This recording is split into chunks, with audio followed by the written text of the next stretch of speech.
आप सभी का एक बार फिर से आपके अपने YouTube चैनल पर स्वागत है। साथियों, आज का जो सेशन है वो आप सभी लोग के लिए बहुत ज़्यादा बेनिफिशियल होने वाला है, क्योंकि आज हम आप लोग के लिए एक इम्पॉर्टेंट नोटिफिकेशन लेकर आए हैं। ये जो नोटिफिकेशन है ये king George medical university Lucknow का नोटिफिकेशन है। और आज का जो ये सेशन होने वाला है वो मेडिकल स्टूडेंटों के लिए बहुत ज़्यादा इम्पॉर्टेंट है।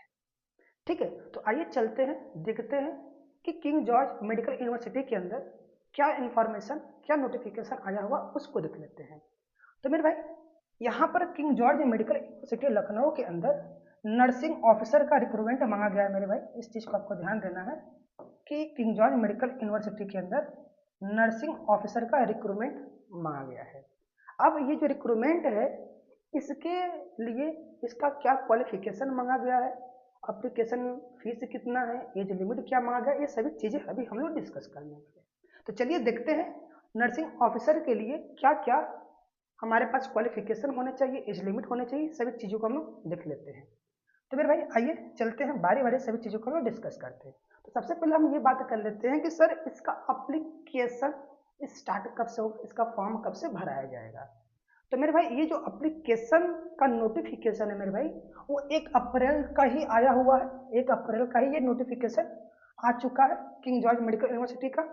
लेकिन इसका जो एप्लीकेशन फिल करने का जो डेट है अभी तक नहीं आया है, यानी कि अभी तक एप्लीकेशन स्टार्ट नहीं हुआ है। ठीक है ना मेरे भाई, अभी तक इसका एप्लीकेशन स्टार्ट नहीं हुआ है और जल्द ही ये स्टार्ट हो जाएगा। अब ये कब तक होगा अभी आपको पता चल जाएगा। लेकिन इसका जो फीस पेमेंट का जो लास्ट डेट है मेरे भाई, वो 7 मई तक बता दिया गया कि आपका जो फीस पेमेंट का लास्ट डेट है वो 7 मई है।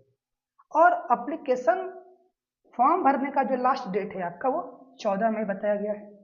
इसका मतलब क्लियर है कि सर ये अप्रैल के लास्ट वीक तक ये फॉर्म स्टार्ट हो जाएगा भरना। ठीक है ना। तो आप सभी लोग जितने भी मेडिकल यूनिवर्सिटी मेडिकल वाले बच्चे हैं मेरे भाई, वो सभी लोग तैयार हो जाए। जिनका सपना नर्सिंग ऑफिसर का रहा हो वो सभी लोग अब तैयार हो जाइए, कमर कसकर अपनी तैयारी पर लग जाइए, क्योंकि बहुत जल्दी आपको ये एप्लीकेशन स्टार्ट हो जाएगा, आप लोग फॉर्म भर सकते हैं। ठीक है, तो आइए अब हम बात करते हैं थोड़ा से आगे कि सर यहाँ पर इसका एज लिमिट क्या मांगा गया है। तो मेरे भाई, यहाँ इस नर्सिंग ऑफिसर के लिए जो एज लिमिट मांगा गया है मेरे भाई, वो 18 से 40 वर्ष मांगा गया है, यानी कि मिनिमम 18 वर्ष और मैक्सिमम 40 वर्ष। और ये जो एज है मेरे भाई, इस एज का जो काउंटिंग होगा वो आपका 1 जनवरी 2025 से एज काउंट किया जाएगा। ठीक है, मिनिमम आपका 18 वर्ष मांगा गया और मैक्सिमम आपका 40 वर्ष मांगा गया। ठीक ना, 18 से 40, इस बात को ध्यान दीजिएगा। तो अब हम बात कर लेते हैं कि सर इसमें जो एप्लीकेशन फीस है वो कितना रहने वाला है। तो मेरे भाई, यहाँ पर जो एप्लीकेशन फीस है जनरल, ईडब्ल्यूएस और ओबीसी के लिए जो ये एप्लीकेशन फीस रहने वाला है मेरे भाई, वो आपका 2360 रुपया है। एसटी एससी और फिजिकली हैंडीकैप्ड के लिए 1416 रुपया यहाँ का एप्लीकेशन फीस रहने वाला है। ठीक है, ये तो रही बात एप्लीकेशन फीस की। अब हम थोड़ा सा बात कर लेते हैं कि सर नंबर ऑफ वैकेंसीज कितना है, नंबर ऑफ सीट कितना है।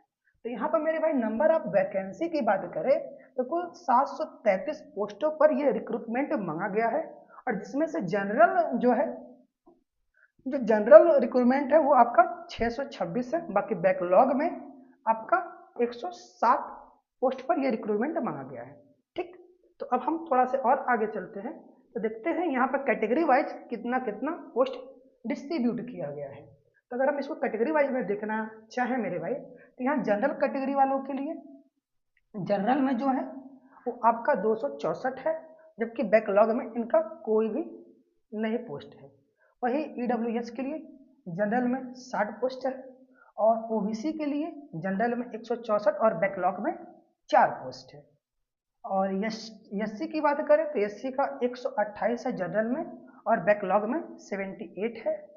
और एसटी की बात करें तो जनरल में इनका 12 पोस्ट है और बैकलॉग में 25 पोस्ट है। इस तरीके से कैटेगरी वाइज डिस्ट्रीब्यूट किया गया है जनरल सीट और बैकलॉग सीट। ठीक है, आइए अब हम बात करते हैं यहाँ पर अब इसका जो क्वालिफिकेशन है सर वो क्या है। तो आइए हम बात कर लेते हैं क्वालिफिकेशन क्या मांगा गया है यहाँ पर। अरे भाई, यहाँ जो क्वालिफिकेशन मांगा गया है वो आपका बीएससी नर्सिंग मांगा गया है, या तो बच्चे के पास क्या होना चाहिए, बीएससी ऑनर्स इन नर्सिंग होना चाहिए, या तो बीएससी नर्सिंग डिग्री वो किसी भी यूनिवर्सिटी से होना चाहिए। ठीक है, यानी मिला जुलाकर आपके पास बीएससी नर्सिंग मांगा गया, इस बात को ध्यान दीजिएगा। अगर आपके पास बीएससी नर्सिंग नहीं है तो आपके पास कोई ना कोई डिप्लोमा होना चाहिए जनरल नर्सिंग मिडवाइफरी में। ठीक है ना, यानी कि कहने का मतलब आपके पास जीएनएम, ठीक है मेरे भाई, जीएनएम का डिग्री आपके पास होना चाहिए 2 साल का। ठीक है ना, 2 साल का आपके पास एक्सपीरियंस भी होना चाहिए। ठीक, इस चीज को आपको ध्यान देना है। अगर आपके पास नर्सिंग बीएससी नर्सिंग नहीं है तो आपके पास जीएनएम की डिग्री होना चाहिए और 2 साल का आपके पास एक्सपीरियंस होना चाहिए। 2 साल का आपके पास एक्सपीरियंस होना चाहिए और मिनिमम 50 बेडेड हॉस्पिटल में ये आपके पास एक्सपीरियंस होना चाहिए। यानी मिला जुला के आप बात कर ले तो आपके पास 2 साल का एक्सपीरियंस मांगा गया है। अगर आपके पास नर्सिंग बीएससी नर्सिंग का डिग्री नहीं है तब, अगर आप जीएनएम से एप्लीकेशन भरना चाहते हैं तो आपके पास 2 साल का एक्सपीरियंस होना चाहिए, इस बात को ध्यान दीजिएगा। ठीक, आइए अब हम आगे बात करते हैं। आपको क्वालिफिकेशन समझ में आ गया होगा कि आपका यहाँ पर क्वालिफिकेशन क्या मांगा गया है, बीएससी नर्सिंग मांगा गया है, या फिर अगर आपके पास बीएससी नर्सिंग नहीं है तो आपके पास जीएनएम की डिग्री होना चाहिए। अगर आप जीएनएम किए हैं तो उसके साथ आपको 2 साल का आपके पास एक्सपीरियंस सर्टिफिकेट होना चाहिए। ठीक, आइए थोड़ा सा आगे बात करते हैं। अब हम देखते हैं कि सर इसको हम कहाँ से फिल करें मेरे भाई। इसको फिल करने के लिए आपको इसके ऑफिशियल वेबसाइट पर जाना पड़ेगा, www.kgme.org पर जाकर इस फॉर्म को फिल कर सकते हैं मेरे भाई। ठीक, तो हम बात करते हैं कि सर यहाँ पर सिलेक्शन कैसे होगा। तो सबसे पहले आपका रिटन एग्जाम होगा, उसके बाद डॉक्यूमेंट वेरिफिकेशन होगा, फिर उसके बाद आपका मेडिकल टेस्ट होगा, देन आपका ज्वाइनिंग हो जाएगा। ये 3 स्टेज में आपका सिलेक्शन किया जाएगा। ठीक है मेरे भाई, तो बस आज के लिए केवल इतना ही। मैं आशा करता हूँ आपको आज का सेशन पसंद आया होगा।